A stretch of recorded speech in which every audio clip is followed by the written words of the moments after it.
ఈ రోజు వచ్చిన మీరందరూ కూడా, if you're always wanting people's attention, appreciation, మెప్పులు, అభినందనలు, ఇవన్నీ టెంప్టేషన్ ఉన్నట్లయితే, దేవా మనసు నాలో నుండి తీసివేయ్యా.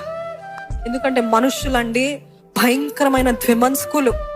ఒక రోజు బాగుందంటారు, ఒక రోజు బాగాలేదంటారు. ఒక రోజు నువ్వే గొప్పడు అంటారు, ఇంకో రోజు నీ అంత పరమ వ్యర్థుడు లేడు అని చెప్తూ ఉంటారు. కాబట్టి మనుషులు ఒపీనియన్, అభిప్రాయం పైన ఎప్పుడు కూడా ఆధారపడకండి.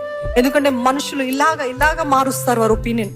పడుకునే ముందు ఒక ఒపీనియన్ ఉంటుంది, నిద్ర లేచిన తర్వాత ఇంకో ఒపీనియన్ ఉంటుంది. కాబట్టి ఈ మనుషుల కోసము మీరు బ్రతుకుతున్నట్లయితే మీకు గొప్ప దెబ్బలు, గాయాలు కలుగుతూ ఉంటాయి. కాబట్టి I request you all, resist the temptation to always be liked by people, to receive attention, appreciation.